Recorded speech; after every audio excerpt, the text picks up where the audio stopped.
आगे रमजान आ रहा है।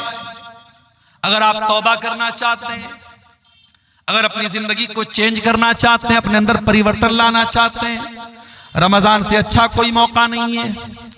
रमजान हमारी जिंदगी में चेंजिंग लाता है। सुबह 4 बजे उठ करके हम आम दिनों में कुछ खाते नहीं है, लेकिन रमजान में उठ करके सहरी खा रहे हैं। दोपहर का खाना हम रोजाना खाते हैं, रमजान में दोपहर का खाना क्या होता है हम भूल जाते हैं। हम दोपहर में कुछ नहीं खाते हैं, हम शाम को 5 बजे इफ्तार कर रहे हैं। रमजान ने हमारे खाने का टाइम चेंज कर दिया, हमारे पान पीने का टाइम चेंज कर दिया, हमारे सोने का टाइम चेंज कर दिया। जो रमजान हमारे खाने पीने सोने का टाइम चेंज कर सकता है, वो रमजान हमारे गुनाहों की दुनिया को भी चेंज कर सकता है। अगर कोई शराब पीता है, आए सच्ची तौबा करे कि इस रमजान से मैं शराब को हाथ नहीं लगाऊंगा। कोई सिगरेट पी रहा है, कोई नशा कर रहा है, कोई जिना कर रहा है, आए और इस रमजान में अल्लाह से सच्ची तौबा करे, अल्लाह अब मैं जिना के करीब नहीं जाऊंगा, मैं शराब के करीब नहीं जाऊंगा, मैं हराम काम के करीब नहीं जाऊंगा। मेरे प्यारे साथियों, रमजान एक बेहतरीन मौका है अल्लाह से सच्ची तौबा करने का। और इसीलिए रमजान के आखिरी अशरे में जो एक रात आती है, जिस रात को अल्लाह ने खैरुम मिनल फिशार 1000 महीनों से अफजल कहा है। 1000 महीना कितना होता है? 84 साल। एक रात की इबादत 84 साल से भी बेहतर है, उससे अफजल है। वो रात रमजान के आखिरी अशरे की कोई रात है। हजरत आयशा ने पूछा, अय अल्लाह के नबी, अरअयत इन अलिमतु अय्य लैलतिन लैलतुल क़द्र, अय अल्लाह के नबी अगर मुझे पता चल जाए कि कौन सी रात कद्र की रात है, अगर मुझे मालूम हो जाए कि कौन सी रात शब कद्र है, मैं उसमें क्या पढ़ूंगी? आपने फरमाया, अय आयशा तुम ये दुआ पढ़ा करो, अल्लाहुम्मा इन्नका अफ़ुव्वुन तुहिब्बुल अफ़्वा फ़अफ़ु अन्नी। अय अल्लाह तू माफ करने वाला है, तू माफी को पसंद करता है, मुझको भी माफ कर दे। कितनी प्यारी दुआ है।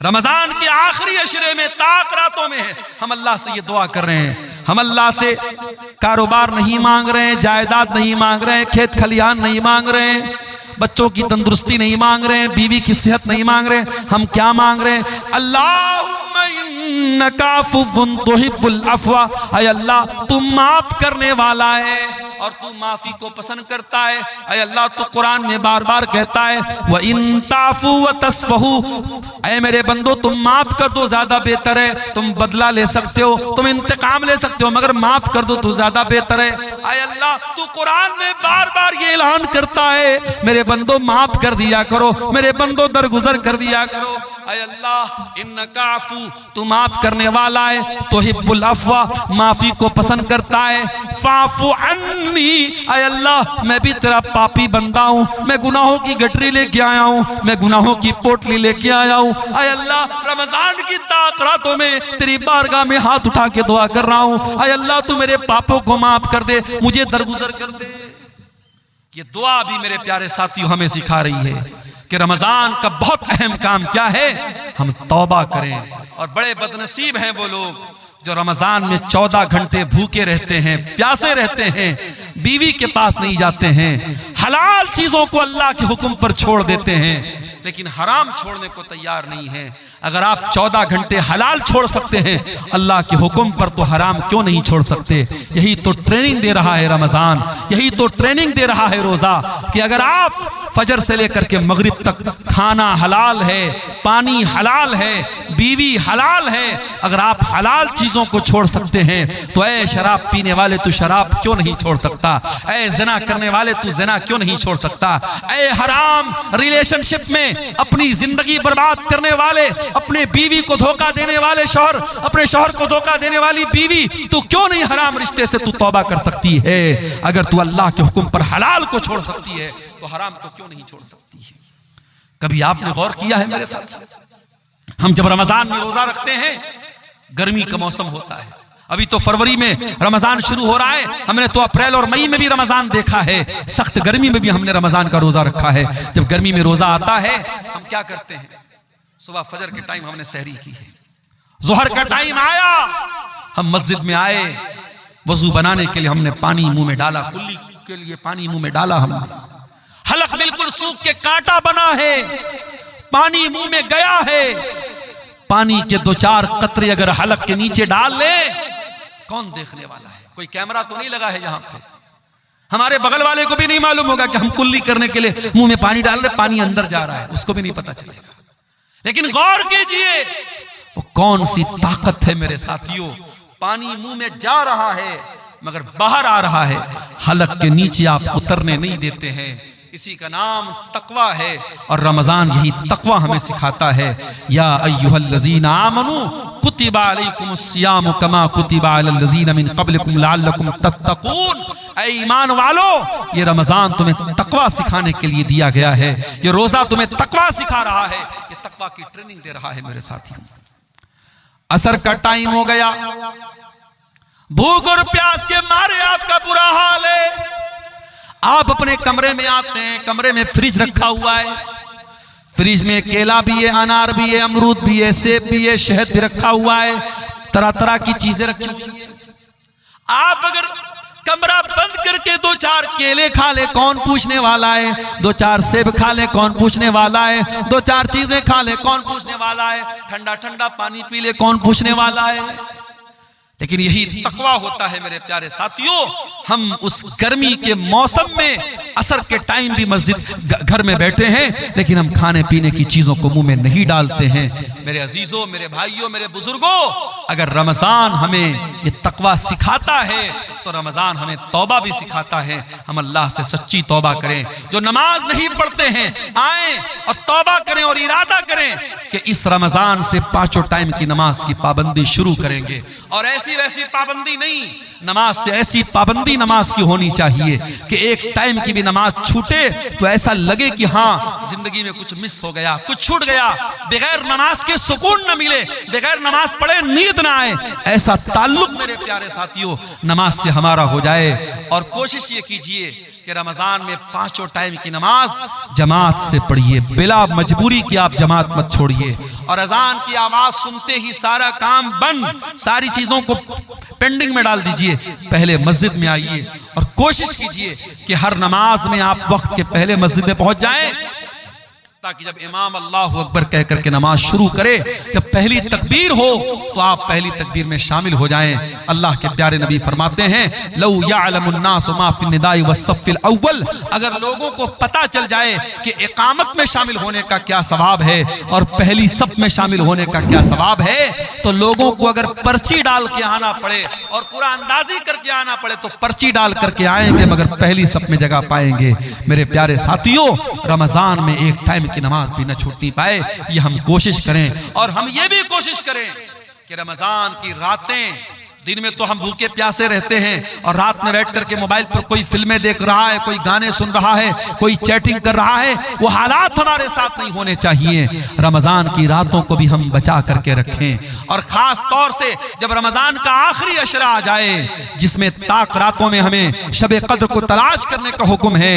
आखिरी अशरे के बारे में हजरत आयशा कहती हैं, जब रमजान का आखिरी अशरा आता था, अल्लाह के नबी पूरी पूरी रात जागते थे, अपने घर वालों को जगाते थे और कमर कस लेते थे। हमारे यहाँ उल्टी बात है, आखिरी अशरा आता है, कोई मार्केटिंग कर रहा है, कोई बीवी का कपड़ा देखने के लिए मार्केट जा रहा है, औरतें मेकअप का सामान लेने के लिए बाजार जा रही हैं। अल्लाह के वास्ते आखिरी अशरे को शॉपिंग का अशरा मत बनाओ, उसे खरीदारी का अशरा न बनाओ। मेरे प्यारे साथियों, आखिरी अशरे में कोशिश करो कि हम ज्यादातर अपना टाइम इबादत में गुजारें। और इसीलिए एतिकाफ जैसी इबादत को आखिरी अशरे में सुन्नत करार दिया गया, ताकि आखिरी अशरे में हम अल्लाह को राजी करें। मेरे प्यारे साथियों, सूरह ज़ुमर की वो आयत हमें दावत दे रही है, या इबादियल्लज़ीना अस्रफू अला अनफुसिहिम, ऐ मेरे बंदो, अगर तुमने गुनाह कर करके अपनी जानों पर जुल्म किया है, आओ ला तक़नतू मिर रहमतिल्लाह, तुम अल्लाह की रहमत से मायूस मत हो। इन्नल्लाह यग़फ़िरुज़्ज़ुनूब जमीआ, अल्लाह तुम्हारे सारे पापों को, सारे गुनाहों को माफ कर देगा।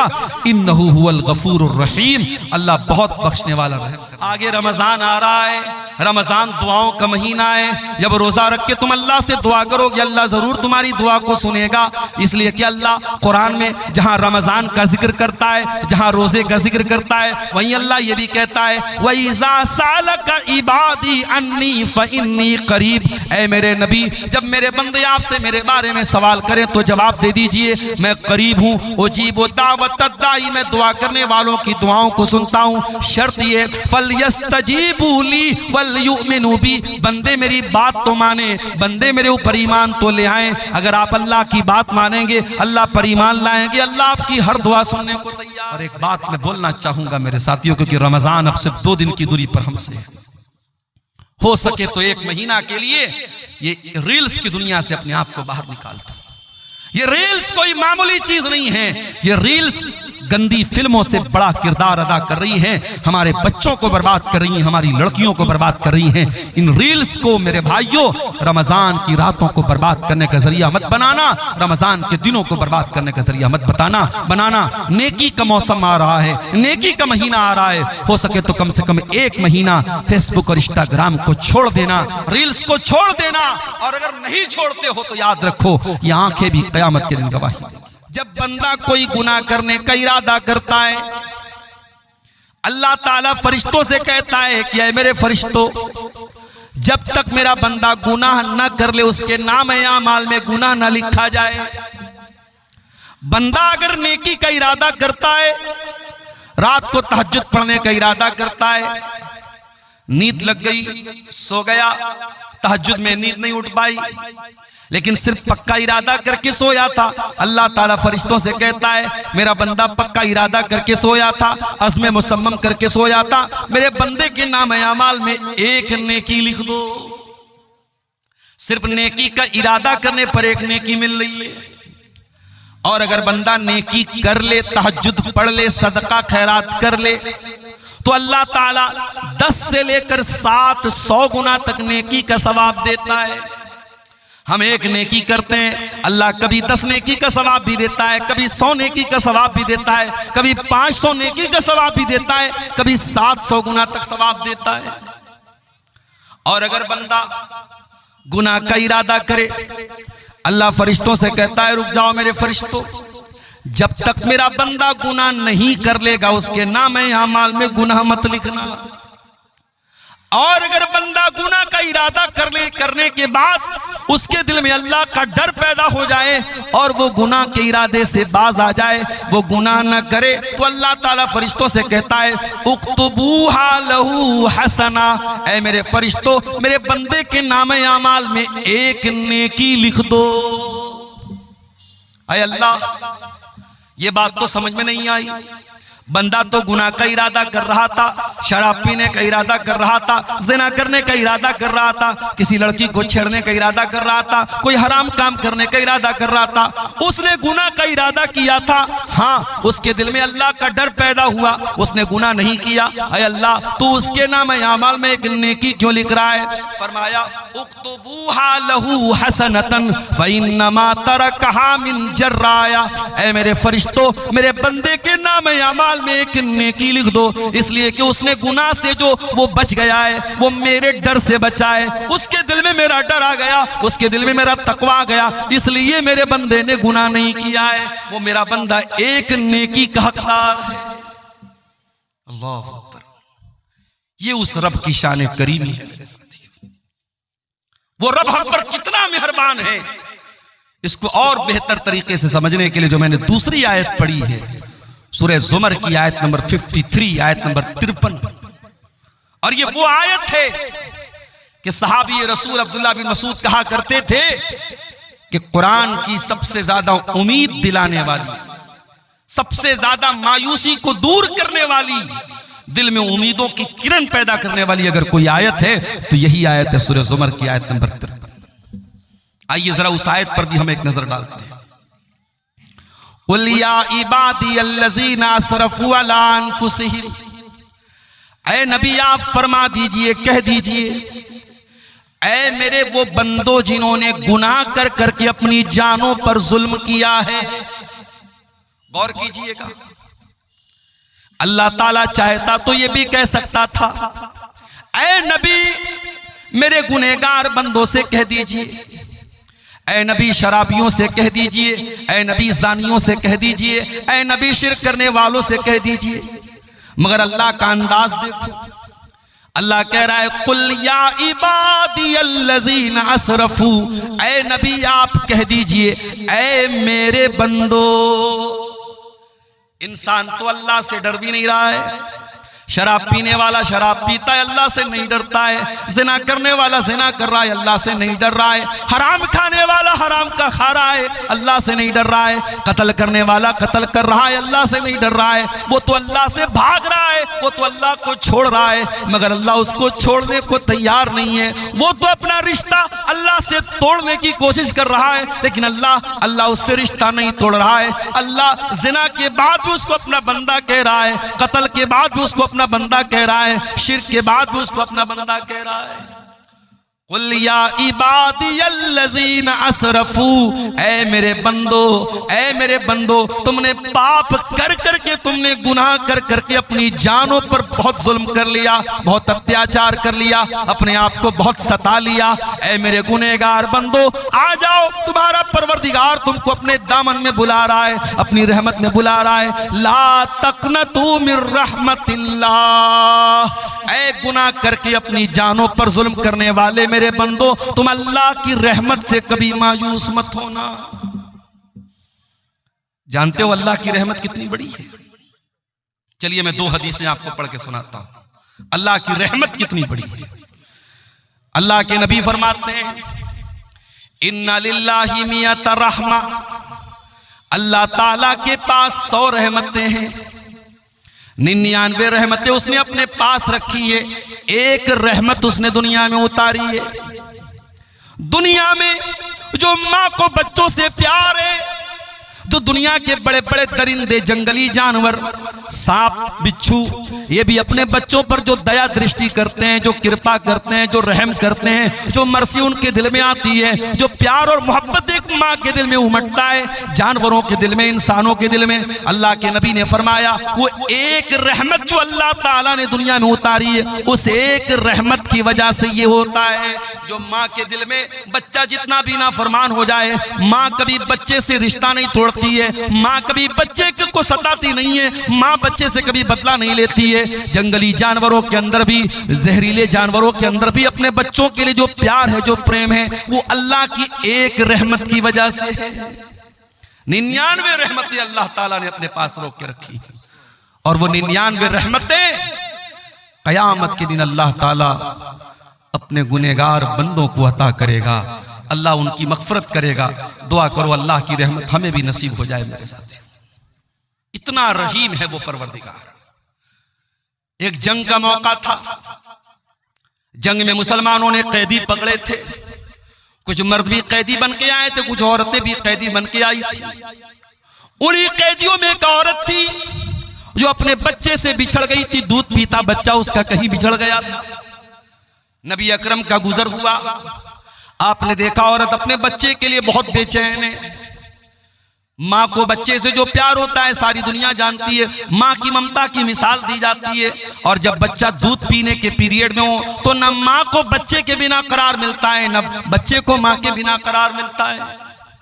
नबी अकरम ने देखा औरत तड़प रही है बच्चे के लिए, दूर कहीं उसको अपना बच्चा नजर आ गया, औरत दौड़कर अपने बच्चे के पास जाती है, अपने बच्चे को सीने से लगा लेती है, अपने बच्चे को दूध पिलाने लगती है। बच्चा जब माँ के सीने में आता है, बच्चा रोते रोते खामोश हो जाता है, माँ के दिल को भी करार मिल जाता है। नबी अकरम ने फरमाया ऐ मेरे सहाबा, क्या बताओ ये माँ जो अपने बच्चे से इतना प्यार करती है, क्या अपने बच्चे को आग में डालना चाहेगी? सहाबा ने कहा अल्लाह के नबी ऐसा तो कभी नहीं हो सकता, माँ तो अपने बच्चे से बहुत प्यार करती है, माँ अपने बच्चे को कभी आग में नहीं डालेगी। आपने फरमाया लल्लाहु अरहमु बिइबादिही मिन हाज़िहिल मरातिबि वलदिहा, ऐ मेरे सहाबा, इस औरत को अपने बच्चे से जो प्यार है, इस औरत को अपने बच्चे से जो प्रेम और मोहब्बत है, उससे कहीं ज्यादा मोहब्बत अल्लाह ताला अपने बंदों से करता है। अल्लाह अपने बंदों को जहन्नम की आग में डालना नहीं चाहता है, लेकिन बंदे अल्लाह की इतनी नाफरमानियां करते हैं, शिर्क करते हैं, कत्ल करते हैं, जिना करते हैं और फिर तौबा भी नहीं करते हैं, इसलिए अल्लाह ताला जहन्नम की आग में डालेगा। वरना अल्लाह ताला तो बहुत रहीम है, अपने बंदों को जहन्नम की आग में वो नहीं डालना चाहता। कुरान की आयत सूरह ज़ुमर की आयत नंबर 53 हमें यह बता रही है कि अल्लाह कितना रहीम है मेरे प्यारे साथियों। इसीलिए इस्लाम हमको सिखाता है हम अल्लाह की रहमत से कभी मायूस न हो। इब्राहीम अलैहिस्सलाम के पास फरिश्ते आते हैं और आकर के कहते हैं, इब्राहीम आपको बेटा होने वाला है। उन्होंने कहा मुझे बेटा होगा, 80 साल की उम्र हो चुकी है, बुढ़ापे में मुझे बेटा होगा।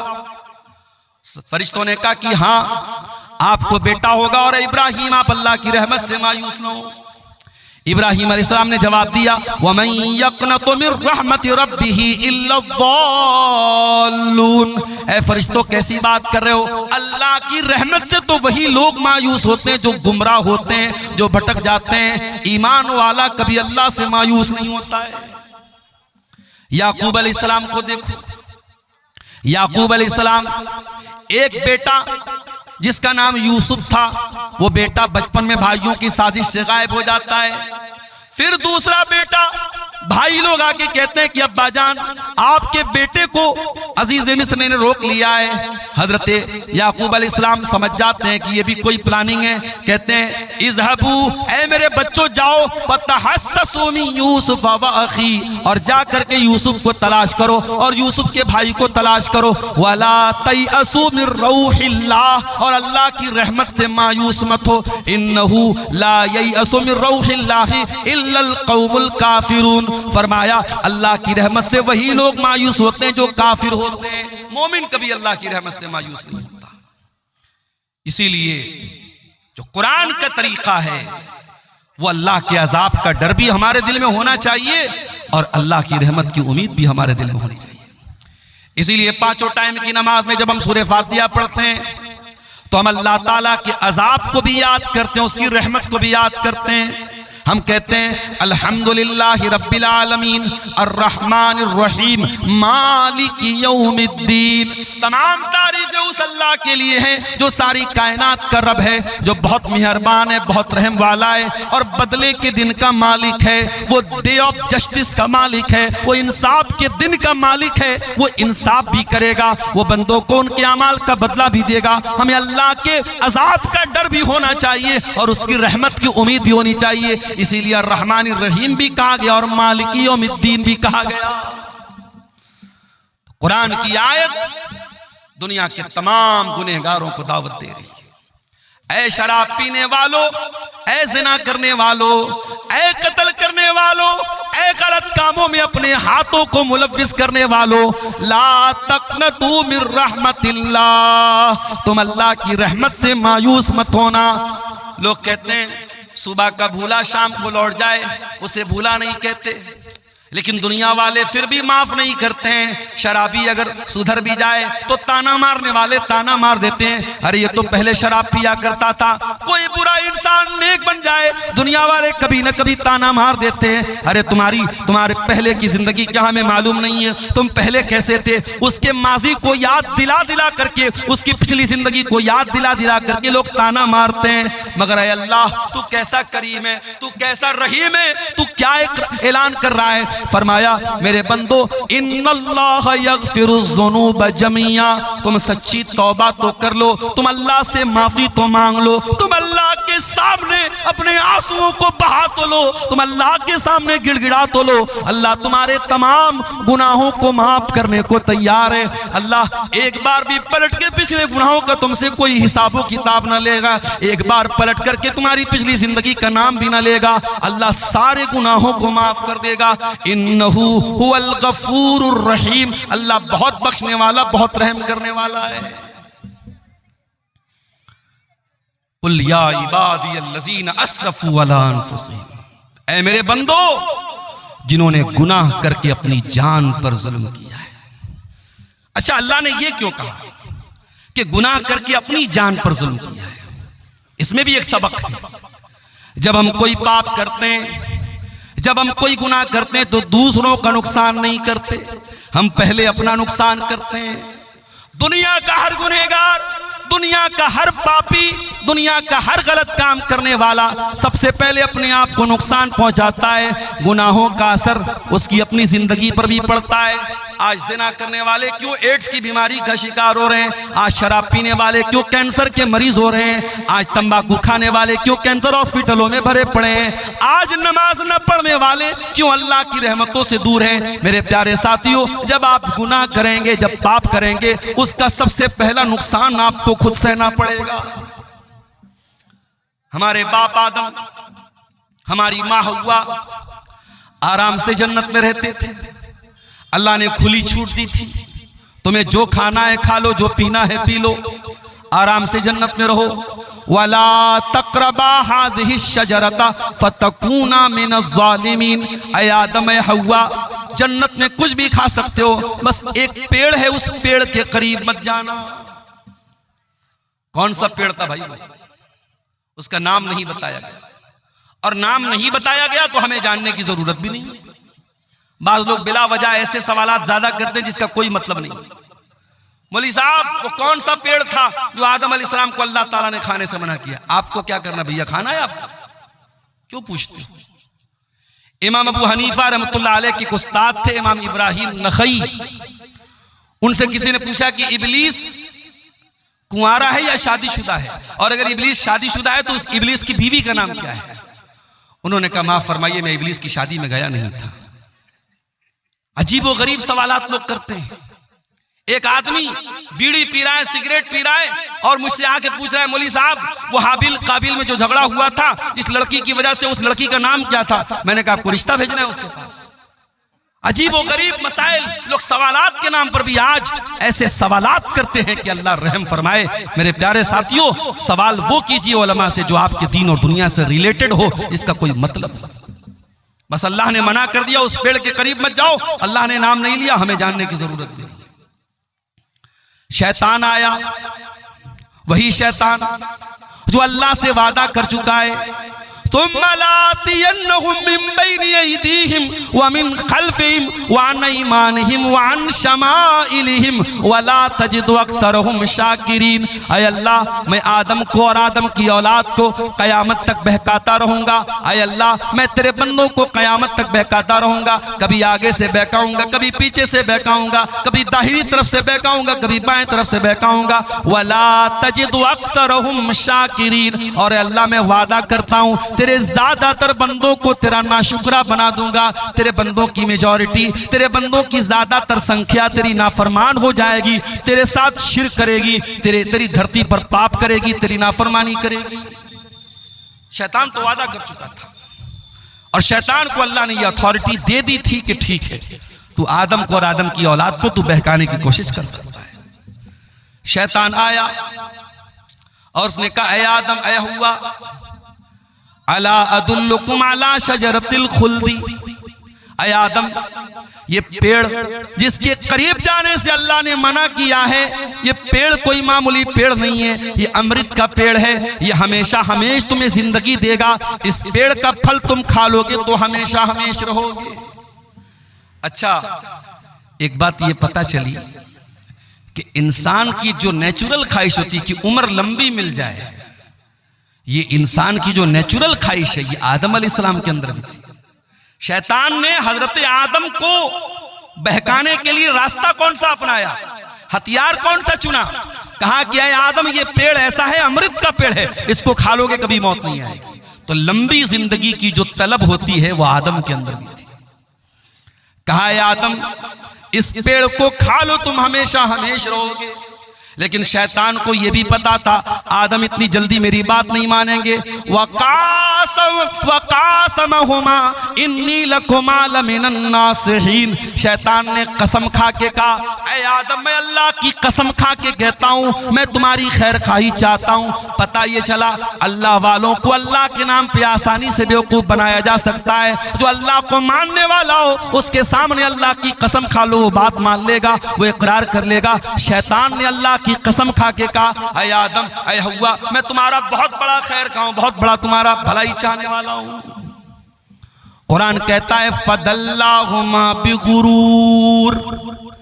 शैतान ने हमारे बाप आदम को, हमारी माँ हव्वा को अपने शीशे में उतार लिया, उनसे वो पाप करवा दिया, उनसे वो गलती हो गई और उन्होंने वो पेड़ का फल खा लिया।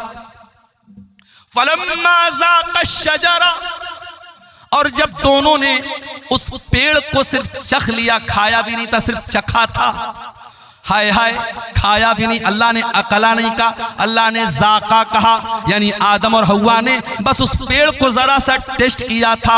अरे खाया होता तो क्या असर होता, सिर्फ टेस्ट किया था, सिर्फ जरा सा मुंह में डाला था। फलम्मा ज़ाक़ा शजरत बदत लहुमा सौआतुहुमा, जैसे ही उस पेड़ के फल को उन्होंने स्वाद ले लिया, उसका टेस्ट ले लिया, उसको मुंह में डाल लिया, दोनों की शर्मगाहें खुल गईं, दोनों के बदन के कपड़े उतर गए।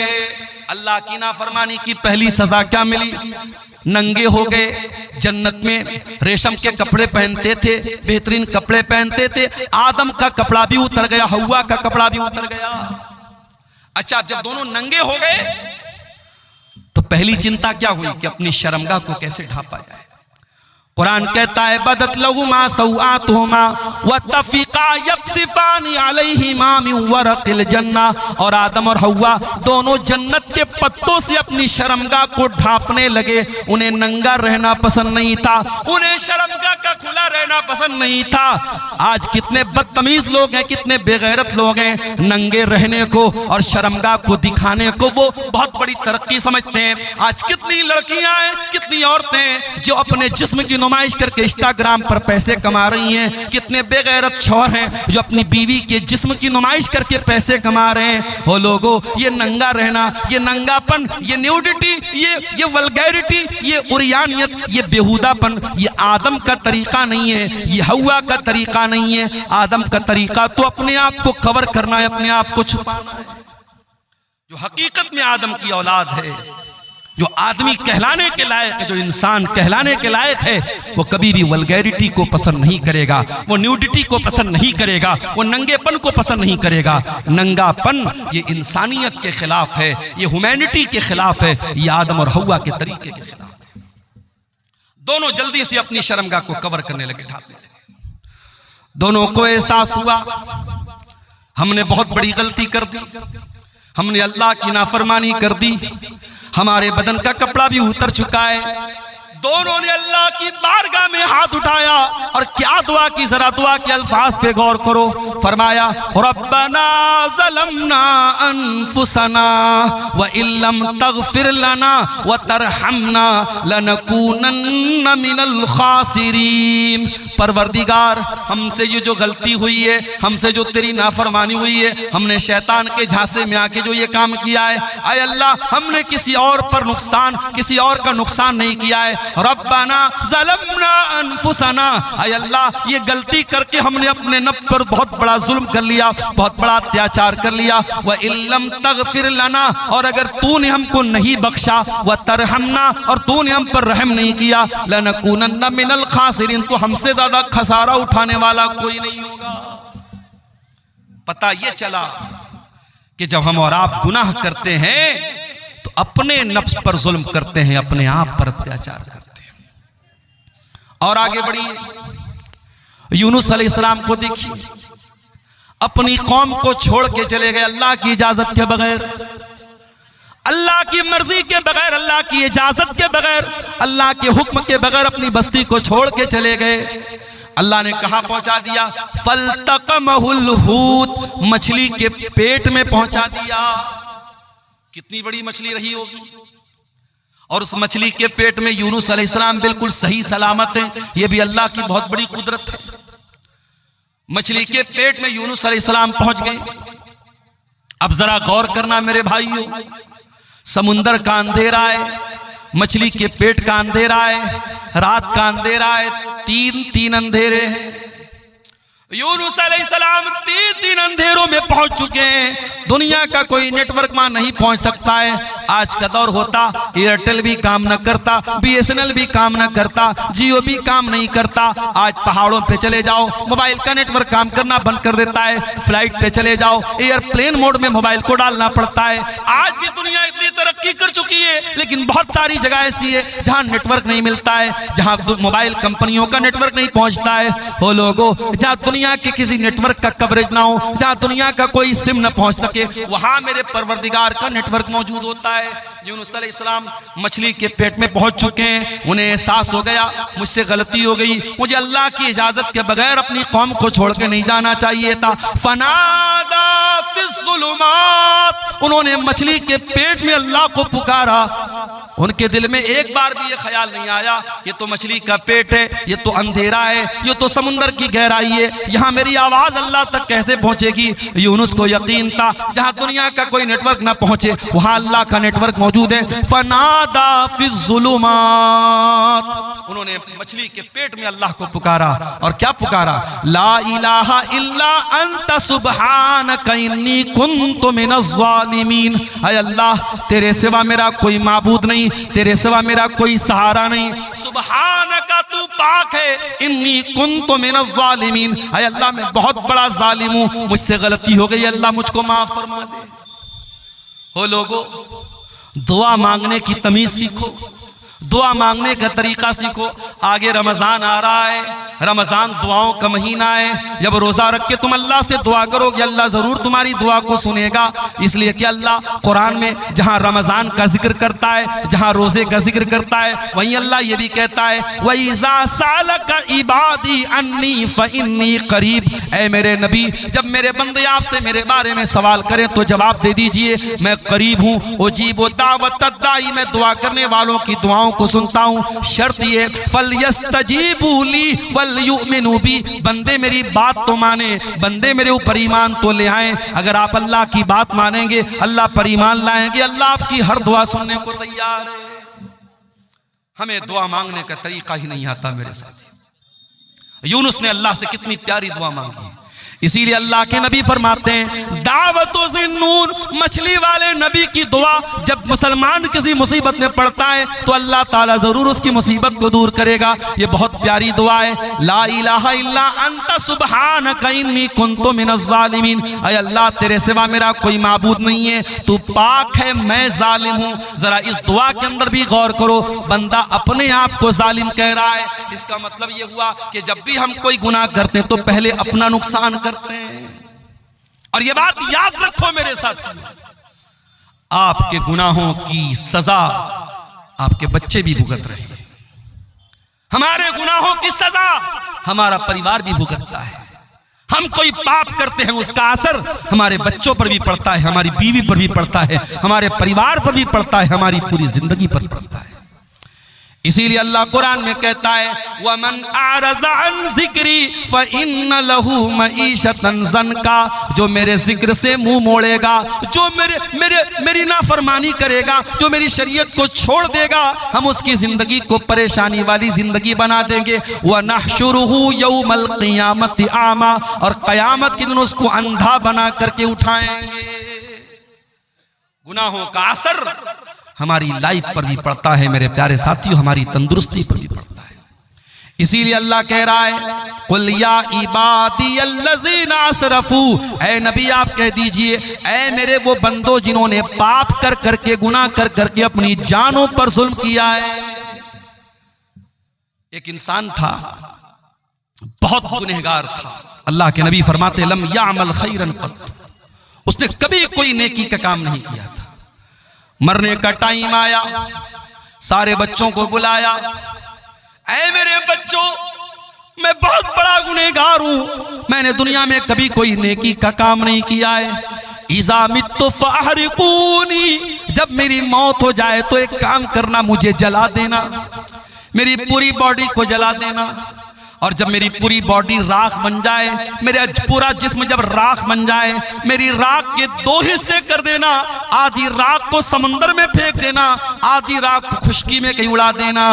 अगर अल्लाह ताला मुझे अजाब देने पर कादिर है तो वो तब भी मुझे अजाब दे देगा। मेरे बेटो, ये तरीका तुम अपना लेना, शायद मैं अल्लाह के अजाब से बच जाऊं। मैं बहुत बड़ा गुनहगार हूं, अगर अल्लाह मेरी पकड़ करेगा मैं अल्लाह के अजाब से बच नहीं पाऊंगा। इसलिए तुम मुझे जला करके मेरी राख को आधा समंदर में डाल देना, आधा खुशकी में डाल देना, शायद मैं अल्लाह के अजाब से बच जाऊं। अल्लाह के नबी फरमाते हैं उसके बेटों ने ऐसा ही किया। उसके मरने के बाद उसको जला दिया, उसकी राख को आधा हिस्सा समंदर में डाल दिया, आधा हिस्सा खुशकी में डाल दिया। अल्लाह ताला कुल्ले शैइन कदीर है। अल्लाह ने उसकी राख के सारे जर्रात को इकट्ठा करके उसे दोबारा जिंदा किया आलम बरज़ख में। और अल्लाह ने पूछा कि ऐ मेरे बंदे, तुझे किस चीज ने इस अमल पर उभारा? तूने अपने बेटों को ऐसी वसीयत क्यों की? तूने अपने बेटों से ये क्यों कहा कि मुझे जला देना?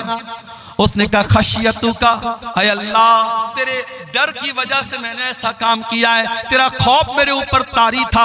ऐ अल्लाह मैं बहुत गुनहगार था, मुझे डर लग रहा था तू अगर मुझे पकड़ लेगा तो मैं बच नहीं पाऊंगा, तेरे डर की वजह से मैंने ऐसा किया है। अल्लाह ने फरमाया ऐ मेरे बंदे जा, अगर तूने मेरे डर से ऐसा किया है जा, मैं तेरे डर की कदर करता हूं। और अल्लाह ने उस बंदे को जिसने जिंदगी में कभी कोई नेकी का काम ना किया था, अल्लाह के डर की वजह से उसने ऐसी वसीयत की थी, अल्लाह ने उस बंदे को जहन्नम से बचा करके जन्नत में दाखिल कर दिया। इतना करीम है हमारा परवरदिगार मेरे प्यारे साथियों। इसलिए इंसान कभी गुनाह करते करते ये ना सोचे कि अब मैं तौबा भी करूंगा तो पता नहीं मेरी तौबा कबूल होगी कि नहीं होगी। जहां आपके गुनाहों की सरहदें खत्म हो जाती हैं, वहां से अल्लाह की रहमतों की सरहद शुरू होती है मेरे साथियों। इसीलिए अल्लाह के नबी फरमाते, बड़ी लंबी हदीस है हजरत अबू ज़र ग़िफ़ारी की, और ये वो हदीस है, अबू ज़र ग़िफ़ारी जब ये हदीस बयान करते थे तो उनसे बयान करने वाले अबू इद्रीस खौलानी ताबई जब इस हदीस को पढ़ने लगते थे तो घुटनों के बल गिर करके रोने लगते थे। बड़ी लंबी हदीस है, मैं उस हदीस का आखिरी टुकड़ा आपके सामने पढ़ रहा हूं। अल्लाह के नबी फरमाते कि अल्लाह ताला कहता है, ऐ मेरे बंदो, तुम में से जितने लोग पहले पैदा हुए, जितने बाद में आए, जितने इंसान हैं, जितने जिन्नात हैं, अगर सब मेरे पास आकर के मुझसे अपना अपना सवाल करें, अपनी अपनी मुराद मांगे और सबको मैं उनकी मुराद दे दूं, मा नक़स मिन मुल्की शैया, मेरी हुकूमत के खजाने में, मेरी सल्तनत में कोई कमी आने वाली नहीं है। इल्ला कमा यनकुसुल मिख्यतु मिनल बहर, जैसे समंदर में सुई को डाला जाए तो सुई समुंदर से जितना पानी लेके निकलेगी, जरा सा भी पानी सुई लेकर के नहीं निकल सकती। सुई को समुद्र में डाला जाए कितना पानी निकलेगा? अल्लाह ने फरमाया अगर सारे बंदों को मैं उनकी मुंह मांगी मुराद दे दूं, मेरे खजाने में उतनी भी कमी आने वाली नहीं है। उसके बाद अल्लाह के नबी कहते हैं, अल्लाह ताला कहता है, ऐ मेरे बंदो, अगर सारी दुनिया के लोग सबसे ज्यादा मुत्तकी बन जाएं, परहेजगार बन जाएं, मा ज़ादा फी मुल्की शैया, मेरी सल्तनत में कोई बढ़ोतरी होने वाली नहीं है। सारी दुनिया के इंसान और जिन्नात कानू अला अफ़जर क़ल्बि रजुल, सब मेरे नाफरमान बन जाएं, सब गुनहगार बन जाएं, मा नक़स मिन मुल्की शैया, मेरी सल्तनत में कोई कमी आने वाली नहीं है। हम अगर गुनाह करते हैं मेरे साथियों, हम अगर पाप करते हैं तो हम अपना नुकसान करते हैं, अल्लाह का कोई नुकसान नहीं करते हैं। अल्लाह की शान में, उसकी हुकूमत में कोई कमी आने वाली नहीं है मेरे प्यारे साथियों। इसीलिए हमें और आप को चाहिए कि हम अल्लाह की तरफ रुजू करें, हम अल्लाह से सच्ची तौबा करें, और सूरह ज़ुमर की आयत हमें उसी तौबा की तरफ बुला रही है मेरे साथियों। कुल या इबादियल्लज़ीना असरफ़ू अला अनफुसिहिम ला तक़नतू मिन रहमतिल्लाह, ऐ नबी आप कह दीजिए, ऐ मेरे बंदो जिन्होंने गुनाह कर कर के अपनी जानों पर जुल्म किया है, ला तक़नतू मिन रहमतिल्लाह, तुम अल्लाह की रहमत से कभी मायूस मत होना। 14 फरवरी की तारीख अभी गुजरी है, पूरी दुनिया में इसको वैलेंटाइंस डे के नाम से मनाया जाता है। बहुत सारे लोगों ने उस दिन गलत काम भी किए, जिनाकारी का एक बाजार गर्म हुआ, वक्ती तौर पर गुनाह की लज्जत तो मिल गई, लेकिन याद रखो मेरे प्यारे साथियों, गुनाह वक्ती तौर पर तो लज्जत दे देता है, लेकिन परमानेंटली इंसान के लिए बहुत नुकसानदेह साबित होता है। ये जिना करने वाले, ये हराम काम करने वाले, ये नाजायज ताल्लुकात बनाने वाले, ये वक्ती तौर पर तो जरूर थोड़ी लज्जत पा लेते हैं, मगर परमानेंट तौर पर, दायमी तौर पर वो अल्लाह की तरफ से बहुत बड़ी बेबरकती के शिकार हो जाते हैं। उनकी जिंदगी से बरकत खत्म हो जाती है, वो अल्लाह की रहमत से धुतकार दिए जाते हैं। कुरान की आयत उन जिना करने वालों को भी दावत दे रही है, ला तक़नतू मिर रहमतिल्लाह। अगर तुमने वाकई में जिना कर लिया है, तुमने शराब पी ली है, तुमने गलत काम कर लिए हैं, तुमने कोई गुनाह का काम कर लिया है, ला तक़नतू मिर रहमतिल्लाह, आओ तुम्हारा परवरदिगार तुमको तौबा की दावत देता है, आ जाओ अल्लाह से सच्ची तौबा कर लो, अल्लाह तुमको कबूल करने को तैयार है। आज तो हालात ये हैं, अदालत में अपराधी पकड़ा जाता है, झूठा गवाह ला करके अपराधी अपने आप को बचा लेता है। पैसे वाला होता है, जज से भी समझौता कर लेता है, वकीलों से, अच्छे वकीलों को हायर करके अपने आप को बचा लेता है। अल्लाह की अदालत में तो ऐसा होने वाला नहीं है मेरे साथी। अल्लाह की अदालत में ना झूठा गवाह आएगा, न कोई गलत सबूत आप लेकर आ पाएंगे। अल्लाह की अदालत में तो अल्लाह जबान पर मुहर लगा देगा। फरमाया अल यौमा नख्तिमु अला अफवाहिहिम व तुकल्लिमुना अयदीहिम व तशहदु अर्जुलुहुम बिमा कानू यक्सिबून। कयामत के दिन हम तुम्हारे मुंह पर मुहर लगा देंगे, तुम्हारा हाथ गवाही देगा, तुम्हारे पैर गवाही देंगे। तुमने हाथों से क्या क्या करतूत किए थे, हाथ बोलेगा, तुमने पैरों से क्या क्या करतूत किए थे, पैर बोलेगा। हत्ता इज़ा मा जाऊहा शहीदा अलैहिम समउहुम व अबसारुहुम व जुलूदुहुम बिमा कानू यामलून। कयामत के दिन जब तुम अल्लाह की बारगाह में आओगे, तुम्हारा कान भी तुम्हारे खिलाफ गवाही देगा। ओ कानों में एयरपॉड लगा करके दिन रात गाना सुनने वालों, ओ म्यूजिक में रातें बसर करने वालों, ओ बाइक चलाते हुए गाना सुनने वालों, ओ कार चलाते हुए गाना सुनने वालों, तुमने कानों से क्या क्या सुना है, ये कान कल कयामत के दिन गवाही देंगे। हत्ता इज़ा मा जाऊहा शहीदा अलैहिम समउहुम व अबसारुहुम। और फेसबुक की रील्स और इंस्टाग्राम के वीडियोस पर अपना टाइम बर्बाद करने वाले मेरे नौजवानों, अपनी आंखों से गंदी चीजें देखने वाले मेरे नौजवान साथियों, ये आंखें भी कयामत के दिन बोलेंगी, ये आंखें भी गवाही देंगी।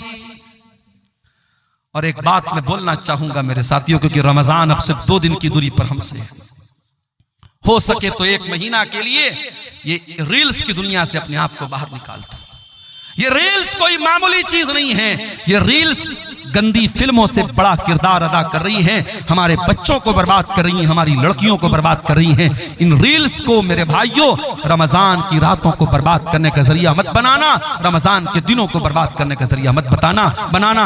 नेकी का मौसम आ रहा है, नेकी का महीना आ रहा है, हो सके तो कम से कम 1 महीना फेसबुक और इंस्टाग्राम को छोड़ देना, रील्स को छोड़ देना। और अगर नहीं छोड़ते हो तो याद रखो, ये आंखें भी कयामत के दिन गवाही देगी और ये चमड़ी भी गवाही देगी। वक़ालू लिजुलूदिहिम लिमा शहिदतुम अलैना। और इंसान बोलेगा अपनी चमड़ी से कि तू कैसे गवाही दे रही है, तू कैसे बोल रही है। क़ालू अंतक़नल्लाहुल्लज़ी अंतक़ कुल्ल शै। इंसान की चमड़ी कहेगी कि अल्लाह ने हमको बोलना सिखाया है, इसलिए आज हम बोल रहे हैं। तो दुनिया में हमारे झूठे गवाह हमें बचा लेंगे, मगर अल्लाह की अदालत में कोई झूठा गवाह नहीं होगा।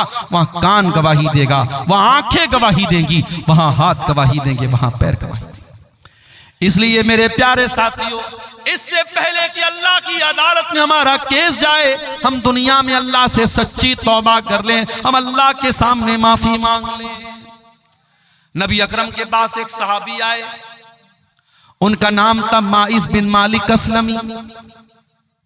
उन्होंने अल्लाह के नबी के पास आके कहा, अय अल्लाह के नबी, इन्नी असब्तु ज़िना, मैंने ज़िना कर लिया है, मैं शादीशुदा इंसान हूं, मुझसे ज़िना हो गया है। मुझे मालूम है शादीशुदा की इस्लाम में जिना करने की क्या सजा है। ऐ अल्लाह के नबी, मैं आखिरत में जिना की सजा नहीं पाना चाहता हूँ, मुझे दुनिया में सजा दे दीजिए, मुझे पत्थरों से मार मार के खत्म कर दीजिए, मुझे रज्म कर दीजिए। मैं दुनिया की सजा झेलने को तैयार हूँ, मैं आखिरत में ये सजा नहीं झेलना चाहता हूँ। नबी अकरम ने अपने सहाबा से कहा, जरा पता लगाओ इन्होंने शराब तो नहीं पी है।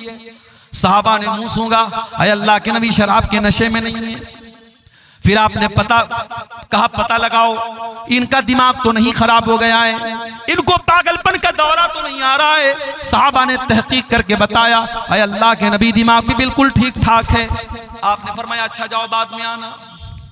नबी ने एक मौका और दे दिया। कुछ दिनों के बाद माइस बिन मालिक अस्लमी फिर आते हैं, ऐ अल्लाह के नबी मुझे जिना की सजा दे दीजिए, मैंने बहुत बड़ा पाप कर लिया है। आपने फरमाया जमीन में गड्ढा खोदो। गड्ढा खोदा गया, माइस का आधा धड़ गड्ढे में डाला गया, आधा धड़ बाहर रखा गया और पत्थरों से मार मार के माइस बिन मालिक अस्लमी को कत्ल किया गया। उनको जिना की सजा दी गई, उनको रज्म किया गया, उनको मार दिया गया। जब माइस को यह सजा दी गई, आपने उनके मरने के बाद कहा इनको कफनाया जाए, मैं इनका जनाजा पढ़ाऊंगा। हजरत उमर फारूक ने कहा अल्लाह के नबी कैसी बात कर रहे हैं, एक जानी का जनाजा आप पढ़ाएंगे, एक जिना करने वाले के जनाजे की नमाज आप पढ़ाएंगे। आपने फरमाया लक़द ताब तौबतन लौ ताबहा सबऊन मिन अहलिल मदीनति लवसियतहुम। ऐ उमर तुम्हें क्या मालूम ये इसने कितनी सच्ची तौबा की है। ऐ उमर ये चाहता तो अपने आप को बचा सकता था, कौन जानता था इसने जिना किया है। इसने आकर के मेरे पास सच्ची तौबा की है, इसने आकर के अपने गुनाह का इकरार किया है। ऐ उमर इसने इतनी सच्ची तौबा की है, अगर मदीना के 70 गुनहगार भी ऐसी तौबा कर लेते तो अल्लाह 70 गुनहगारों को माफ कर देता। नबी ने जनाजे की नमाज पढ़ाई और इस वाक़े के कुछ ही दिनों के बाद अल्लाह के रसूल के पास एक औरत आती है। उस औरत का नाम तो नहीं मालूम, लेकिन वो कबीले गामिद की औरत थी, गामिदिया, उसको हदीसों में गामिदिया का नाम आया है। गामिदिया औरत आती है और वो आकर के कहती है अल्लाह के नबी मुझे पाक कर दीजिए, मैंने भी ज़िना किया है। और बाज़ उलमा ने लिखा कि माइस बिन मालिक अस्लमी ने इसी के साथ ज़िना किया था, वल्लाहु आलम, इसका कोई प्रूफ नहीं है। उसने आकर के कहा अल्लाह के नबी मुझे ज़िना की सजा दे दीजिए। आपने उसको टालने की कोशिश की। उसने कहा अल्लाह के नबी आप मुझे टालना चाहते हैं जैसे आप माइस बिन मालिक को टालना चाहते थे। ऐ अल्लाह के रसूल इन्नी लहुबला, मैं हमल से हूँ, मैं पेट से हूँ, मेरे पेट में बच्चा भी है, वलदुज़ ज़िना भी है। ऐ अल्लाह के नबी मैं वाकई में ये पाप मैंने किया है, मुझको आप ज़िना की सजा दे दीजिए। नबी अकरम ने कहा अगर वाकई में तुम हमल से हो तो जाओ, जब बच्चे की डिलीवरी हो जाए, जब बच्चा पैदा हो जाए तब तुम मेरे पास आना। यहाँ अपराधी अपने आप को बचाता है, यहाँ अपराधी खुद चल के आया है और अल्लाह के नबी उसको बचने का मौका दे रहे हैं। 9 महीने का टाइम आपने दे दिया। 9 महीने के बाद जब बच्चा पैदा हो गया, वो औरत अपने बच्चे को गोद में लेकर के आती है। ऐ अल्लाह के नबी मैं वही औरत हूँ, गामिदिया, बच्चा पैदा हो चुका है, ये बच्चा ले लीजिए और मुझको ज़िना की सजा दे दीजिए। आपने फरमाया नहीं नहीं, बच्चा अभी बहुत छोटा है, अभी माँ के दूध के बिना ये बच्चा नहीं रह पाएगा। जब तक ये माँ का दूध पी रहा है तुमको सजा नहीं मिलेगी। जाओ, जब बच्चा दूध छोड़ देगा, जब रोटी खाने लगेगा तब तुम मेरे पास आना। 2 साल का टाइम आपने और दे दिया। जरा गौर करो मेरे प्यारे साथियों, 2 साल लंबा टाइम होता है। शायद सहाबा भी उस औरत को भूल चुके हैं, शायद अल्लाह के नबी भी भूल चुके हैं, शायद किसी को उस औरत के बारे में कुछ याद भी नहीं है। 2 साल के बाद सहाबे किराम के साथ अल्लाह के नबी बैठे हैं। एक औरत आती है, उसके हाथ में छोटा बच्चा है और बच्चे के हाथ में रोटी का टुकड़ा है। ऐ अल्लाह के रसूल मैं वही गामिदी औरत हूँ, मेरा बच्चा रोटी खाने लगा है, दूध छोड़ चुका है। ऐ अल्लाह के नबी अब देर न कीजिए, मैंने जो पाप किया था उस पाप का बोझ में अपने सीने पर महसूस कर रही हूँ। ऐ अल्लाह के नबी मुझे ज़िना की सजा दुनिया में दे दीजिए, मैं आखिरत की सजा झेल नहीं पाऊंगी। तहिरनी या रसूल अल्लाह, ऐ अल्लाह के नबी मुझे पाक कर दीजिए। आपने बच्चा एक मुसलमान के हवाले किया, औरत को गड्ढा खोद के गड्ढे में डाला गया, पूरे बदन को कस करके चादर से लपेटा गया ताकि बेपर्दगी ना हो। हाय हाय, औरत को ज़िना की सजा हो रही है, पत्थरों से मारा जाएगा, लेकिन इस्लाम औरत के पर्दे का कितना ख्याल रखता है कि ये सजा भी बेपर्दगी के साथ नहीं दी जाएगी। आज दुनिया वाले अपने आप को कहते हैं हमने औरत को बड़ी इज्जत दे दी। अरे तुमने क्या इज्जत दी? अमेरिका का वो आदमी जिसका नाम जेफरी एप्स्टीन है, जिसके नंगेपन की फिल्में आज दुनिया के सामने आ रही हैं, जो 6 साल से लेकर के 14 साल तक की बच्चियों के साथ रेप किया करता था। बाकायदा उसका एक आइलैंड था अमेरिका में, और उस आइलैंड पर वो 6 साल से लेकर के 14 साल तक की बच्चियों को किडनैप करता था, उनके साथ दरिंदगी करता था, उनको नोचता था, उनके साथ जिना करता था। और यही नहीं, एप्स्टीन फाइल में यहां तक मौजूद है कि वो दरिंदा बच्चियों को कत्ल करके उनका गोश्त खाया करता था। ये दरिंदे ये आज इंसानियत की बात करते हैं, ये हैवान ये आज औरत की आजादी की बात करते हैं। अरे औरत को इज्जत अगर किसी ने दी है तो मजहब इस्लाम ने दी है, औरत को सम्मान किसी ने दिया है तो मजहब इस्लाम ने दिया है। औरत को सजा मिल रही है ज़िना की, मगर इस्लाम उस सिचुएशन में भी बेपर्दगी की तालीम नहीं देता है। नबी ने कहा उस औरत के पूरे बदन को कपड़े से कस करके बांधा जाए ताकि उसकी बेपर्दगी ना हो, उसके जिस्म की नुमाइश ना हो। पत्थरों से मारा जाने लगा, औरत का कपड़ा खून से लथपथ हो गया। थोड़ी देर के बाद उस औरत का इंतकाल हो गया। जब उसके ऊपर पत्थर मारा जा रहा था, उसके खून के कुछ छींटे हजरत खालिद बिन वलीद के कपड़े पर पड़ गए। खालिद बिन वलीद का सफेद कपड़ा, उस पर उस औरत के खून के छींटे पड़ गए।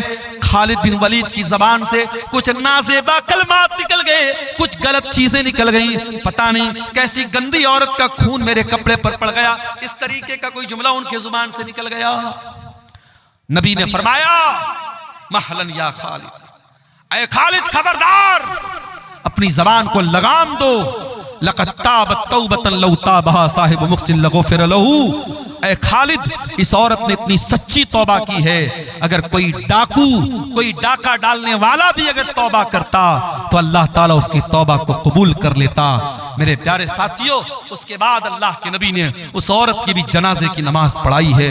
इसको तौबा कहते हैं। मेरे प्यारे साथियों, जब गुनहगार अपने गुनाहों के एहसास के बोझ के तले दब जाए और अल्लाह से अपनी गुनाहों की माफी मांगे, इसको तौबा कहते हैं। तौबा कोई खिलवाड़ नहीं है मेरे प्यारे साथियों, तौबा कोई मजाक नहीं है। जब तक इंसान को अपने गुनाहों का एहसास न हो, जब तक अपने गुनाहों की जिंदगी पर शर्मिंदगी न हो, नदामत न हो, जब तक उसकी आंखों से नदामत के आंसू न बहते हों, तब तक तौबा का कोई मतलब नहीं।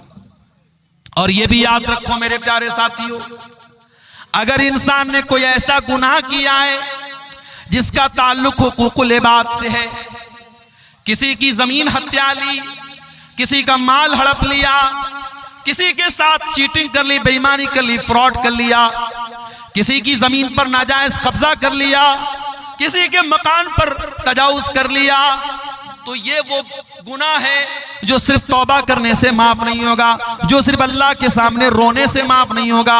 अगर आपने हुकूकुल इबाद पे डाका डाला है, अगर आपने किसी का हक मारा है, तो वो हक आपको देना पड़ेगा। दुनिया में पैसे के बदले आप पैसा देते हैं। ये नेपाल बॉर्डर का इलाका है, मैंने देखा चंदे में नेपाल का भी कुछ पैसा नजर आ रहा है।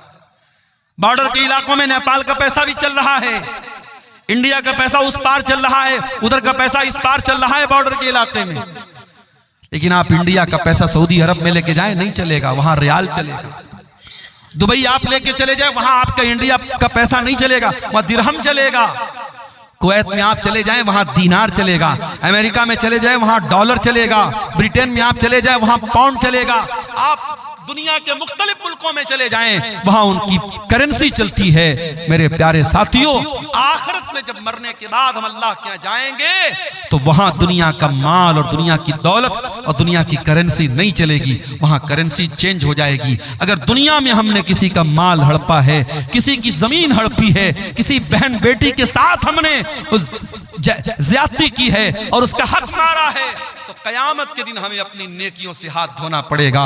कोई हमारी नमाज लेके चला जाएगा, कोई रोजा लेके चला जाएगा, कोई तरावी लेके चला जाएगा, कोई हज लेके चला जाएगा, कोई उम्रा लेके चला जाएगा, और उसके बाद भी अगर हकदार खड़े होंगे, अल्लाह के नबी फरमाते हैं सुम्मा उखिज़ मिन सय्यिआतिहिम, फिर उनके गुनाहों को लेकर के हमारे नामे आमाल में डाला जाएगा। और इंसान जो दुनिया से नेकी का पहाड़ लेके गया था, अगर हुकूकुल इबाद का मामला गड़बड़ है तो हालत ये हो जाएगी कि गुनाहों से लथपथ होकर के जहन्नम में फेंक दिया जाएगा।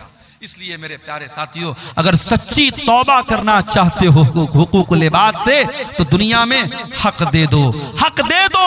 और अगर किसी को ज़बान से तकलीफ पहुंचाई है तो जाकर के माफी मांग लो, उसके बगैर अल्लाह ताला क्या माफी मिलने वाली नहीं है। मेरे प्यारे साथियों, अल्लाह के प्यारे नबी फरमाते हैं लतुअद्दुन्नल हुकूक इला अहलिहा यौमल क़ियामह, तुम्हें क़यामत के दिन हकदारों को उनका हक देना पड़ेगा।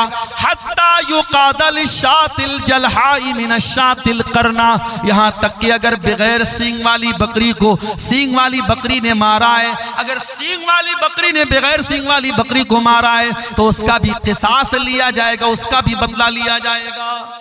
क़यामत के दिन उसका भी क़िसास लिया जाएगा मेरे साथियों। इसलिए मेरे प्यारे साथियों, अल्लाह से सच्ची तौबा करो। और सूरह ज़ुमर की आयत नंबर 53 हमें उसी की दावत दे रही है। कुल या इबादियल्लज़ीना अस्रफू, ऐ मेरे वो बंदो जिन्होंने गुनाह कर करके अपनी जानों पर जुल्म किया है, ला तक़नतू मिन रहमतिल्लाह, तुम अल्लाह की रहमत से मायूस न होना। आगे रमजान आ रहा है, अगर आप तौबा करना चाहते हैं, अगर अपनी जिंदगी को चेंज करना चाहते हैं, अपने अंदर परिवर्तन लाना चाहते हैं, रमजान से अच्छा कोई मौका नहीं है। रमजान हमारी जिंदगी में चेंजिंग लाता है। सुबह 4 बजे उठ करके हम आम दिनों में कुछ खाते नहीं है, लेकिन रमजान में उठ करके सहरी खा रहे हैं। दोपहर का खाना हम रोजाना खाते हैं, रमजान में दोपहर का खाना क्या होता है हम भूल जाते हैं। हम दोपहर में कुछ नहीं खाते हैं, हम शाम को 5 बजे इफ्तार कर रहे हैं। रमजान ने हमारे खाने का टाइम चेंज कर दिया, हमारे पान पीने का टाइम चेंज कर दिया, हमारे सोने का टाइम चेंज कर दिया। जो रमजान हमारे खाने पीने सोने का टाइम चेंज कर सकता है, वो रमजान हमारे गुनाहों की दुनिया को भी चेंज कर सकता है। अगर कोई शराब पीता है, आए सच्ची तौबा करे कि इस रमजान से मैं शराब को हाथ नहीं लगाऊंगा। कोई सिगरेट पी रहा है, कोई नशा कर रहा है, कोई जिना कर रहा है, आए और इस रमजान में अल्लाह से सच्ची तौबा करे, अल्लाह अब मैं जिना के करीब नहीं जाऊंगा, मैं शराब के करीब नहीं जाऊंगा, मैं हराम काम के करीब नहीं जाऊंगा। मेरे प्यारे साथियों, रमजान एक बेहतरीन मौका है अल्लाह से सच्ची तौबा करने का। और इसीलिए रमजान के आखिरी अशरे में जो एक रात आती है, जिस रात को अल्लाह ने खैरुम मिनल फिशार, 1000 महीनों से अफजल कहा है। 1000 महीना कितना होता है? 84 साल। एक रात की इबादत 84 साल से भी बेहतर है, उससे अफजल है वो रात रमजान के आखिरी अशरे की कोई रात है। हजरत आयशा ने पूछा, अय अल्लाह के नबी, अरअयता इन अलिमतु अय्य लैलतिन लैलतुल क़द्र, अय अल्लाह के नबी अगर मुझे पता चल जाए कि कौन सी रात कद्र की रात है, अगर मुझे मालूम हो जाए कि कौन सी रात शब-ए कद्र है, मैं उसमें क्या पढ़ूंगी? आपने फरमाया, अय आयशा तुम ये दुआ पढ़ा करो, अल्लाहुम्मा इन्नका अफ़ुव्वुन तुहिब्बुल अफ़्वा फ़अफ़ु अन्नी, अय अल्लाह तू माफ करने वाला है, तू माफी को पसंद करता है, मुझको भी माफ कर दे। कितनी प्यारी दुआ है। रमजान के आखिरी अशरे में, ताक रातों में है, हम अल्लाह से ये दुआ कर रहे हैं। हम अल्लाह से कारोबार नहीं मांग रहे हैं, जायदाद नहीं मांग रहे हैं, खेत खलिहान नहीं मांग रहे हैं, बच्चों की तंदुरुस्ती नहीं मांग रहे हैं, बीवी की सेहत नहीं मांग रहे हैं। हम क्या मांग रहे हैं? अल्लाहुम्मा इन्नका अफ़ुव्वुन तुहिब्बुल अफ़्वा, अय अल्लाह तू माफ करने वाला है और तू माफी को पसंद करता है। अय अल्लाह तू कुरान में बार बार कहता है, व इन ताफू व तस्फहू, ऐ मेरे बंदो तुम माफ कर दो ज्यादा बेहतर है। तुम बदला ले सकते हो, तुम इंतकाम ले सकते हो, मगर माफ कर दो तो ज्यादा बेहतर है। अय अल्लाह तू कुरान में बार बार ये ऐलान करता है, मेरे बंदो माफ कर दिया करो, मेरे बंदो दरगुजर कर दिया करो। ऐ अल्लाह इन्नका अफू, तू माफ करने वाला है, तुहिब्बुल अफ़्वा, माफी को पसंद करता है, फ़ाफ़ु अन्नी, ऐ अल्लाह मैं भी तेरा पापी बंदा हूँ, मैं गुनाहों की गठरी लेके आया हूँ, मैं गुनाहों की पोटली लेके आया हूँ। ऐ अल्लाह रमजान की ताक रातों में तेरी बारगाह में हाथ उठा के दुआ कर रहा हूँ, ऐ अल्लाह तू मेरे पापों को माफ कर दे, मुझे दरगुजर कर दे। ये दुआ भी मेरे प्यारे साथियों हमें सिखा रही है कि रमजान का बहुत अहम काम क्या है, हम तौबा करें। और बड़े बदनसीब हैं वो लोग जो रमजान में 14 घंटे भूखे रहते हैं, प्यासे रहते हैं, बीवी के पास नहीं जाते हैं, हलाल चीजों को अल्लाह के हुक्म पर छोड़ देते हैं, लेकिन हराम छोड़ने को तैयार नहीं है। अगर आप 14 घंटे हलाल छोड़ सकते हैं अल्लाह के हुक्म पर, तो हराम क्यों नहीं छोड़ सकते? यही तो ट्रेनिंग दे रहा है रमजान, यही तो ट्रेनिंग दे रहा है रोजा, कि अगर आप फजर से लेकर के मगरिब तक खाना हलाल है, पानी हलाल है, बीवी हलाल है, अगर आप हलाल चीजों को छोड़ सकते हैं तो ऐ शराब पीने वाले तू शराब क्यों नहीं छोड़ सकता? ऐ ज़िना करने वाले तू ज़िना क्यों नहीं छोड़ सकता? ऐ हराम रिलेशनशिप में अपनी जिंदगी बर्बाद करने वाले, अपने बीवी को धोखा देने वाले शौहर, अपने शौहर को धोखा देने वाली बीवी, तू क्यों नहीं हराम रिश्ते से तू तौबा कर सकती है? अगर तू अल्लाह के हुक्म पर हलाल को छोड़ सकती है तो हराम को क्यों नहीं छोड़ सकती है? कभी आपने गौर किया है मेरे साथ? हम जब रमजान में रोजा रखते हैं, गर्मी का मौसम होता है, अभी तो फरवरी में रमजान शुरू हो रहा है, हमने तो अप्रैल और मई में भी रमजान देखा है, सख्त गर्मी में भी हमने रमजान का रोजा रखा है। जब गर्मी में रोजा आता है हम क्या करते हैं? सुबह फजर के टाइम हमने सहरी की है, जोहर का टाइम आया, हम मस्जिद में आए, वजू बनाने के लिए हमने पानी मुंह में डाला, कुल्ली के लिए पानी मुंह में डाला, हमने हलक बिल्कुल सूख के कांटा बना है, पानी मुंह में गया है, पानी के 2-4 कतरे अगर हलक के नीचे डाल ले, कौन देखने वाला है? कोई कैमरा तो नहीं लगा है यहाँ पे, हमारे बगल वाले को भी नहीं मालूम होगा कि हम कुल्ली करने के लिए मुंह में पानी डाल रहे, पानी अंदर जा रहा है, उसको भी नहीं पता चलेगा। लेकिन गौर कीजिए वो कौन सी ताकत है मेरे साथियों, पानी मुंह में जा रहा है मगर बाहर आ रहा है, हलक के नीचे आप उतरने नहीं देते हैं। इसी का नाम तकवा है, और रमजान यही तकवा हमें सिखाता है। या अय्युहल्लज़ीना आमनू कुतिबा अलैकुमुस्सियामु कमा कुतिबा अलल्लज़ीना मिन क़ब्लिकुम लअल्लकुम तत्तक़ून, ऐ ईमान वालो, ये रमजान तुम्हें तकवा सिखाने के लिए दिया गया है, ये रोजा तुम्हें तकवा सिखा रहा है, ये तकवा की ट्रेनिंग दे रहा है मेरे साथियों। असर का टाइम हो गया, भूख और प्यास के मारे आपका बुरा हाल है, आप अपने कमरे में आते हैं, कमरे में फ्रिज रखा हुआ है, फ्रिज में केला भी है, अनार भी है, अमरूद भी है, सेब भी है, शहद भी रखा हुआ है, तरह तरह की चीजें रखी हुई है। आप अगर कमरा बंद करके 2-4 केले खा ले, कौन पूछने वाला है? 2-4 सेब खा ले, कौन पूछने वाला है? 2-4 चीजें खा ले, कौन पूछने वाला है? ठंडा ठंडा पानी पी ले, कौन पूछने वाला है? लेकिन यही तकवा होता है मेरे प्यारे साथियों। हम उस गर्मी के मौसम में असर के टाइम भी मस्जिद घर में बैठे हैं, लेकिन हम खाने पीने की चीजों को मुंह में नहीं डालते हैं। मेरे अजीजों, मेरे भाइयों, मेरे बुजुर्गों, अगर रमजान हमें ये तकवा सिखाता है तो रमजान हमें तौबा भी सिखाता है। हम अल्लाह से सच्ची तौबा करें। जो नमाज नहीं पढ़ते हैं आए और तौबा करें और इरादा करें कि इस रमजान से 5 टाइम की नमाज की पाबंदी शुरू करेंगे। और ऐसी वैसी पाबंदी नहीं, नमाज से ऐसी पाबंदी नमाज की होनी चाहिए कि एक टाइम की भी नमाज छूटे तो ऐसा लगे कि हाँ जिंदगी में कुछ मिस हो गया, कुछ छूट गया। बगैर नमाज के सुकून न मिले, बगैर नमाज पढ़े नींद ना आए, ऐसा ताल्लुक मेरे प्यारे साथियों नमाज से हमारा हो जाए। और कोशिश ये कीजिए कि रमजान में 5 टाइम की नमाज जमात से पढ़िए, बिला मजबूरी की आप जमात मत छोड़िए। और अजान की आवाज सुनते ही सारा काम बंद, सारी चीजों को पेंडिंग में डाल दीजिए, पहले मस्जिद में आइए और कोशिश कीजिए कि हर नमाज में आप वक्त के पहले मस्जिद में पहुंच जाएं, ताकि जब इमाम अल्लाहु अकबर कह करके नमाज शुरू करे, जब पहली तकबीर हो तो आप पहली तकबीर में शामिल हो जाएं। अल्लाह के प्यारे नबी फरमाते हैं लौ यअलमुन्नासु मा फिन निदाई वस्सफ़िल अव्वल, अगर लोगों को पता चल जाए कि इकामत में शामिल होने का क्या सवाब है और पहली सफ में शामिल होने का क्या सवाब है, तो लोगों को अगर पर्ची डाल के आना पड़े और कुरान अंदाजी करके आना पड़े तो पर्ची डाल करके आएंगे, मगर पहली सफ में जगह पाएंगे। मेरे प्यारे साथियों, रमजान में एक टाइम टाइम की नमाज भी न छूटनी पाए, ये हम कोशिश करें। और हम ये भी कोशिश करें कि रमजान की रातें, दिन में तो हम भूखे प्यासे रहते हैं और रात में बैठ करके मोबाइल पर कोई फिल्में देख रहा है, कोई गाने सुन रहा है, कोई चैटिंग कर रहा है, वो हालात हमारे साथ नहीं होने चाहिए। रमजान की रातों को भी हम बचा करके रखें। और खास तौर से जब रमजान का आखिरी अशरा आ जाए, जिसमें ताक रातों में हमें शब कद्र को तलाश करने का हुक्म है। आखिरी अशरे के बारे में हजरत आयशा कहती हैं, जब रमजान का आखिरी अशरा आता था, अल्लाह के नबी पूरी पूरी रात जागते थे, अपने घर वालों को जगाते थे और कमर कस लेते थे।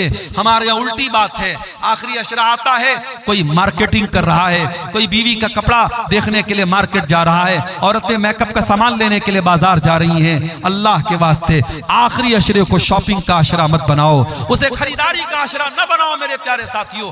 आखिरी अशरे में कोशिश करो कि हम ज्यादातर अपना टाइम इबादत में गुजारें, और इसीलिए एतिकाफ जैसी इबादत को आखिरी अशरे में सुन्नत करार दिया गया, ताकि आखिरी अशरे में हम अल्लाह को राजी करें। मेरे प्यारे साथियों, सूरह ज़ुमर की वो आयत हमें दावत दे रही है, या इबादियल्लज़ीना अस्रफू अला अनफुसिहिम, ऐ मेरे बंदो, अगर तुमने गुनाह कर करके अपनी जानों पर जुल्म किया है, आओ ला तक़नतू मिर रहमतिल्लाह, तुम अल्लाह की रहमत से मायूस मत हो। इन्नल्लाह यग़फ़िरुज़्ज़ुनूब जमीआ, अल्लाह तुम्हारे सारे पापों को, सारे गुनाहों को माफ कर देगा। इन्नहु हुवल गफूरुर रहीम, अल्लाह बहुत बख्शने वाला, रहम करने वाला है। मेरे अजीजों, ये चंद सवालात हमारे सामने आए हैं, जल्दी जल्दी इनका जवाब भी देख लेते हैं। रोजे की फजीलत पर कहा गया है कि कुछ बयान कर दीजिए। मेरे प्यारे साथियों, रोजे की इससे बढ़ के क्या फजीलत होगी कि जन्नत के 8 दरवाजे हैं, और जन्नत के 8 दरवाजे में एक दरवाजा जिसका नाम बाबुर रैयान है, वो खास रोजेदार के लिए है। और ये भी याद रखिए, रोजा एक सीक्रेट इबादत है। हम जब रोजा रखते हैं, हम हकीकत में रोजा है कि नहीं ये सिर्फ हम जानते हैं, हमारा अल्लाह जानता है। हम चाहे तो रोजा हम ना रखें और बिल्कुल होंठ हमारा सूखा रहे, चेहरा बिल्कुल उतरा रहे और लोगों को देख के लगे कि ये बहुत बड़ा रोजेदार है, तो रोजा मेरे और अल्लाह के बीच का मामला है।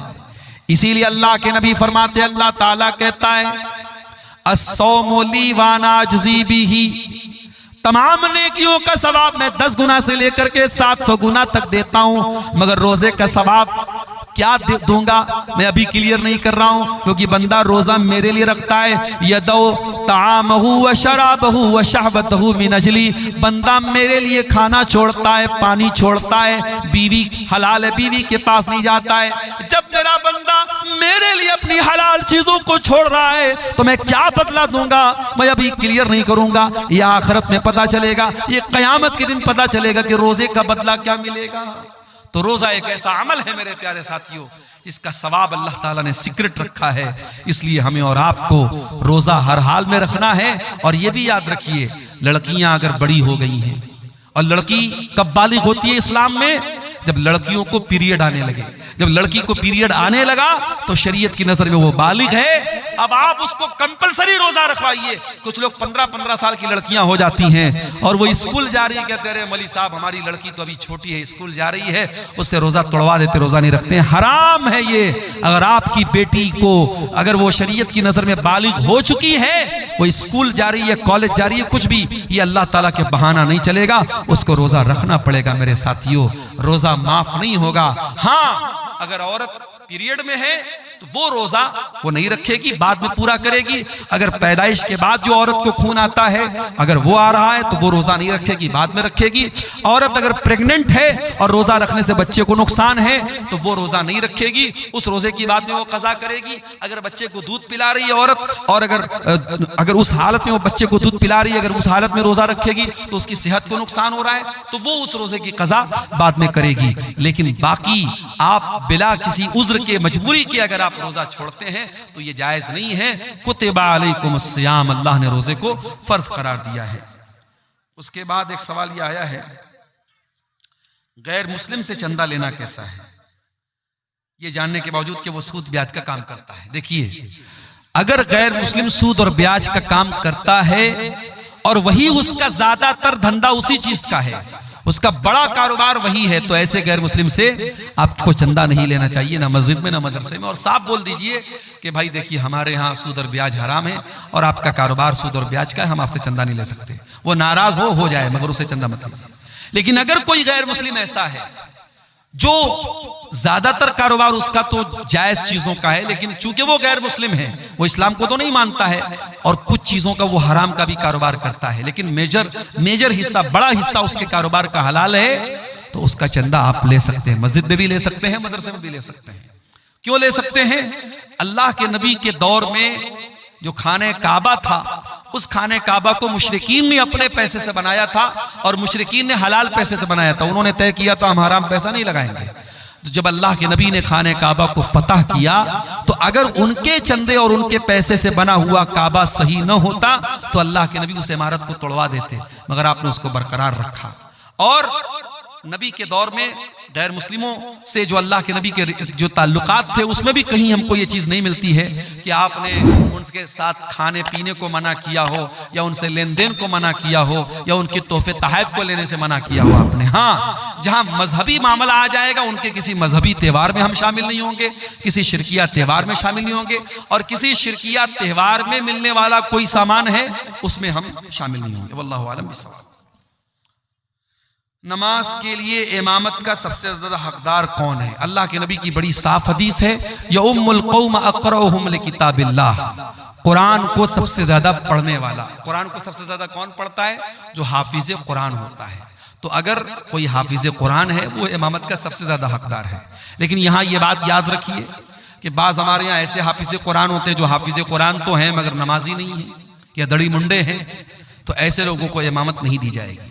अगर वो हाफिज है और साथ में दीनदार है, मुत्तकी है और नमाज के मसले मसाइल जानता है, तो वो ज्यादा हकदार है। और उसके बाद सेकंड नंबर पे कौन है? अअलमुहुम बिस्सुन्नह, सुन्नत का जानकार। हाफिज कुरान के बाद दूसरे नंबर पे सुन्नत का जानकार यानी आलिम दीन, वो ज्यादा हकदार है।